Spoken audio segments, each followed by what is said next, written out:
Borderline. I feel like I'm going to lose my mind.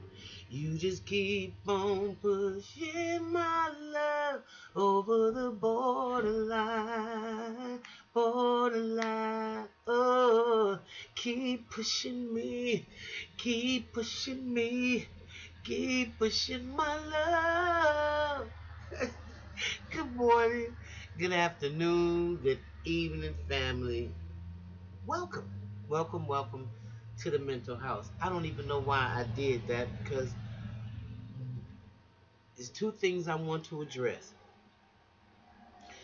And because now I just decided that both of them deserve their own time, I'm going to speak on this one first because this one is generating more emotion out of me. And I want to dump it.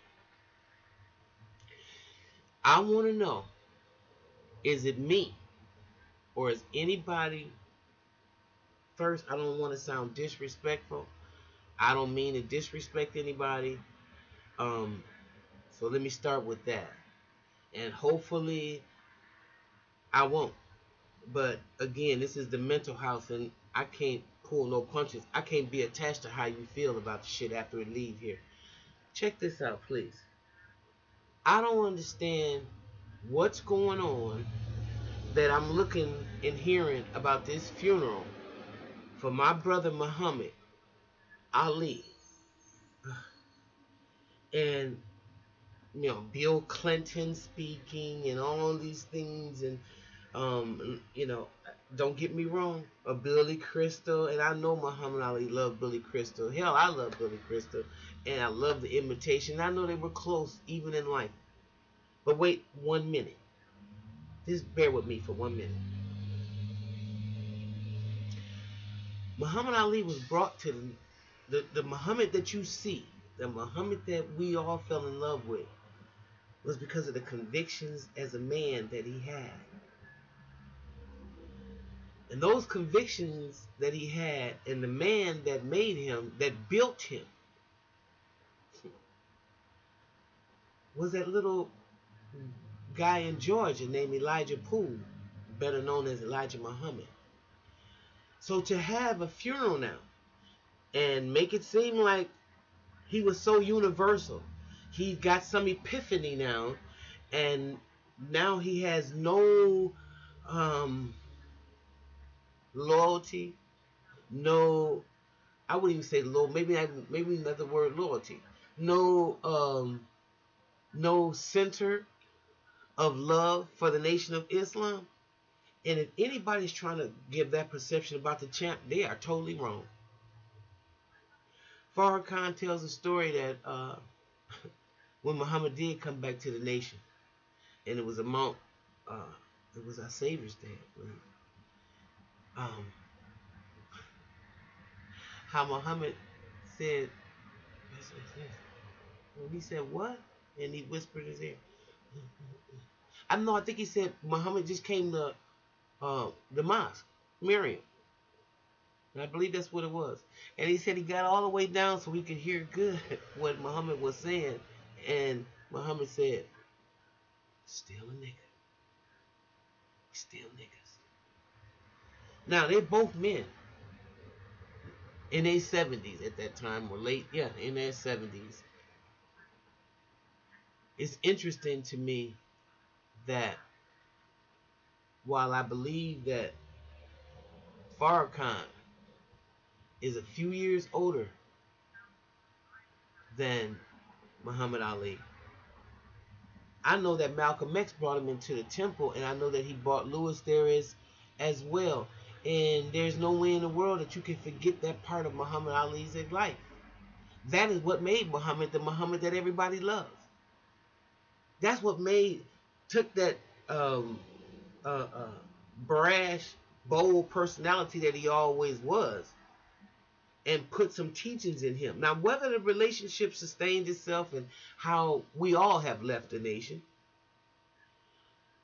but I think it's totally hypocrisy to sit there and have somebody like Bill Clinton there and nobody there from the Nation of Islam. See, I have a serious problem with that, and to a degree where I'm just gonna call it like I see it. It's amazing to me that every time one of a black person dies that maybe was controversy or spoke to white supremacy while they were alive, at the end of their death, usually white people try to act like, oh, I'm not saying white people, that's kind of the power, white structure tries to pretend that they love these people, and these people had some epiphany where they don't feel the same way that they felt that made you fall in love with them, um, or that what they said to make you fall in love with them is no longer valid or true because they've taken a trip to Egypt or something to that effect. And it's the same thing with Muhammad Ali. He knew that racism stinks nowhere on the planet like it probably stinks in America. I mean, although it's the greatest country that it is, and I admit that. I'll be the first one to say it, because I think that if a lot of us see how a lot of other black folks have to live in certain countries, and the majority of our ghettos compared to ghettos in Soweto or something, it's like we live in Beverly Hills. I'm totally aware of that. But I'm saying the foundation that grew Muhammad was the Nation of Islam, and I don't think it should be negated. And I don't think that by the Farrakhan being alive, unless he said I don't want to be there, there's no way in the world I think Clinton should even be there before him. I really don't. I don't even think Clinton should give a damn eulogy, and I don't even believe if it's true that Muhammad said this was his wishes. How do I know that? When I know these same people that stole Michael Jackson's catalog couldn't wait to they killed him so they can get his catalog back. Okay, and now you want me to believe this stuff? And, without even sounding disrespectful to Muhammad Ali's fourth wife. Um, all I know is he was 21, she was 6, and their parents, Odessa and Cassius Sr., was friends with Lonnie's parents. Okay, Lonnie was a 6-year-old little girl. And when Muhammad Ali got sick and feeble and couldn't fend for himself, and you all know, and you need companionship, of course she stuck right in there. No, and no disrespect to her, but I'm just saying, you don't have a problem with this? He got 9 children, and you don't have a problem with that? In my family, I know that the 60s was a real tumultuous time for us, and we didn't know whose side to choose, and it was really confusing as a child to see your parents break away from a sect or a religion or whatever it is, or if you stop going to a different church. Y'all should be able to relate. But with that being said, those fences were mended and they were patched up, and I cannot believe Bill Clinton would do a eulogy for Muhammad, and I don't see nothing on that program that looks like Farrakhan is even invited. I got a damn problem with that. Yes, I do. Yes, I do. I I feel it's bullshit, and that's the only way I can describe it. I don't know if anybody feel like I feel out there, but I feel the same way about Martin Luther King. When Martin Luther King was alive, you got everybody, they hated him. For those of y'all that don't know, is not old enough to remember. I'm old enough to remember. Martin Luther King was hated, and he was the king of love. He wasn't even like Malcolm, like, if you hit me, I'm gonna hit you back. He was the king of love.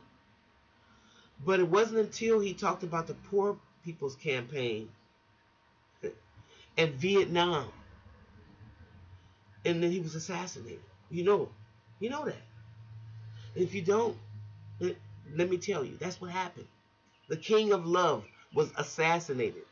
Now, every April 4th, I'm looking at Martin being relegated to "I have a dream, I have a dream." Like that's all the hell he said.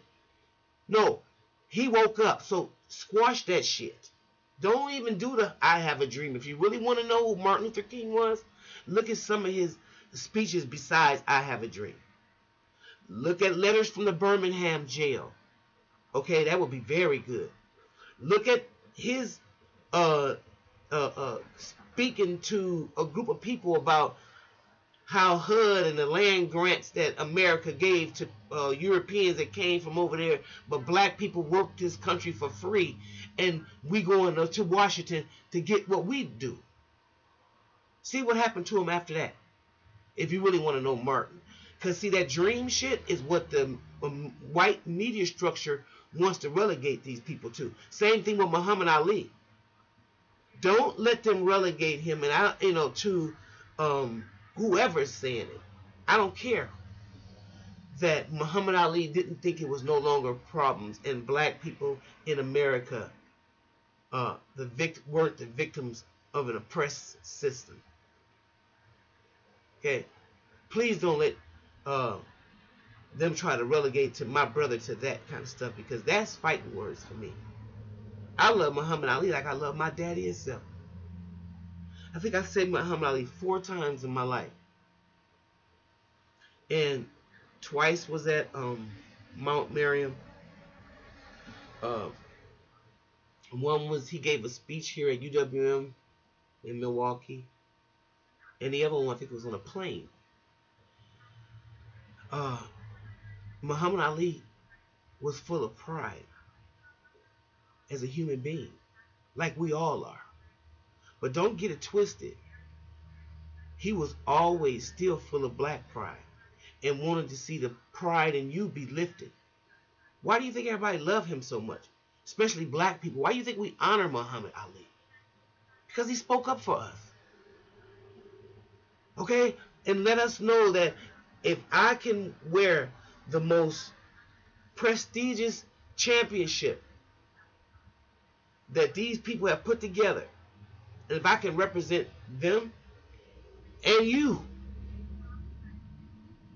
then that's what I'm going to do. And I'm going to represent truth. And that's what he did. But Muhammad Ali was born a Baptist, okay? And that, who we grew to love, was developed through the Nation of Islam. I can't be ashamed to say that. He's not ashamed to say that. We all evolve. We continue to know where we got our start. We never forget where we come from. And so this right here is really bothering me. And I hope before that funeral comes, I feel like that movie, put some mother niggas on that wall. It's not funny. I feel like that movie. I hope before Friday, y'all have some thoughts about that. I really do. Otherwise, his funeral is going to go down as a tragedy. It's a travesty. A travesty. To me. It's just my opinion. All right. I'll talk to y'all next time. Hey, if you like what you hear, please subscribe. Talk to you next time in the mental house.